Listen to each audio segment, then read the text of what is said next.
ಆ ಪುಟ್ಟ ಮಕ್ಕಳಿಬ್ಬರು ಮೂಕ ಹಕ್ಕಿಗಳು, ಜೊತೆಗೆ ಕಿವುಡರೂ ಹೌದು. ಆದರೆ ಈ ನ್ಯೂನತೆ ಅವರ ಸಾಧನೆಗೆ ಅಡ್ಡಿಯಾಗಲಿಲ್ಲ. ಮಾತಿನಲ್ಲಿ ವ್ಯಕ್ತಪಡಿಸಲಾಗದ ಭಾವನೆಗಳನ್ನು ಕುಂಚದ ಮೂಲಕ ವ್ಯಕ್ತಪಡಿಸ್ತಾ ಇದ್ದಾರೆ. ಬನ್ನಿ, ಮೂಕ ಹಕ್ಕಿಗಳ ಕಲಾ ಪ್ರತಿಭೆಯನ್ನು ನಾವು ನೋಡ್ಕೊಂಡು ಬರೋಣ.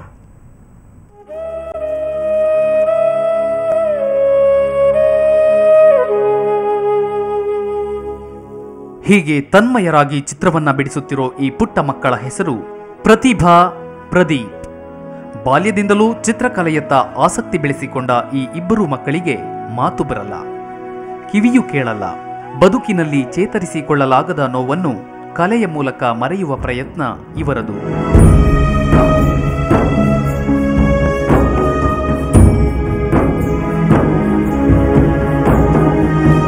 ಕಲೆಯನ್ನೇ ನಂಬಿರುವ ಈ ಬಡ ಪ್ರತಿಭೆಗಳು ಬದುಕಿನಲ್ಲಿ ಬೆಳಕು ಕಾಣಬೇಕಾದ್ರೆ ಇವರಿಗೆ ದಾನಿಗಳ ನೆರವು ಬೇಕು.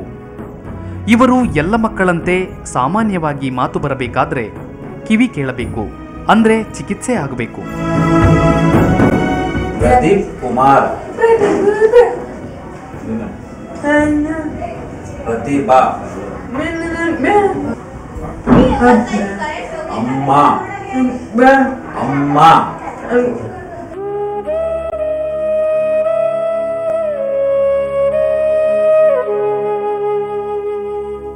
ಸುಮಾರು ಚಿಕ್ಕ ವಯಸ್ಸಿಂದಾನೇ ಇವತ್ತು ತನಕ ಫುಲ್ಲು 4 ಲಕ್ಷ ಖರ್ಚು ಮಾಡಿದ್ವಿ ಮೇಡಮ್. ಈಗ ಅದು ಡಾಕ್ಟ್ರು ಬಂದ್ಬಿಟ್ಟು ಟೆಸ್ಟ್ ಮಾಡೋಕ್ಕೆ ಹೇಳಿದರು. 50,000 ರೂಪಾಯಿ ಟೆಸ್ಟಿಂಗ್ ಆಯಿತು. ಈಗ ಆಪ್ರೇಷನ್ ಮಾಡಿದ್ರೆ ಕಿವಿ ಮತ್ತೆ ಬಿಡುತ್ತೆ, ಕಿವಿ ಕೇಳುತ್ತಂತೆ. ಹುಟ್ಟತಿಲ್ಲಿಂದ ಹಿಂಗೆ ಆಯಿತು ಮೇಡಮ್. ನಮ್ಮ ಮಕ್ಕಳಿಗೆ ಹಾಸ್ಪಿಟ್ಲ್ ಎಲ್ಲೆಲ್ಲೇ ತೋರಿಸ್ತೀವಿ, ಎಲ್ಲಿ ಸರಿಯಾಗಿಲ್ಲ. ಇವರೇ ಬೆಂಗಳೂರು ಡಾಕ್ಟ್ರೆ ಮೆಡ್ರಾಸ್ ಬರೆದು ಕೊಟ್ಟಾರೆ. ಒಟ್ಟು ಒಬ್ಬರು 9 ಲಕ್ಷ ಮೇಡ ಆಗಿದ್ದೀನಿ ಹೇಳಿದ್ದಾರೆ. ನೀವೇ ಸ್ವಲ್ಪ ಹೆಲ್ಪ್ ಮಾಡಬೇಕು ನಮ್ಮ ಮಕ್ಕಳಿಗೆ. ಈ ಎಳೆ ಕಲಾ ಪ್ರತಿಭೆಗಳ ಕಣ್ಣು ತುಂಬ ಕನಸಿದೆ. ಎಲ್ಲ ಮಕ್ಕಳಂತೆ ತಾವಿರಬೇಕು ಅಂತ ಮನದ ತುಂಬ ಆಸೆ ಹೊತ್ತುಕೊಂಡು ನಿಮ್ಮ ಸಹಾಯಕ್ಕಾಗಿ ಕೈಚಾಚುತ್ತಿದ್ದಾರೆ. ಇವರ ಬಾಳಿನಲ್ಲಿ ಹೊಸ ಬೆಳಕು ಮೂಡಲಿ ಅನ್ನೋದೇ ನಮ್ಮ ಆಶಯ.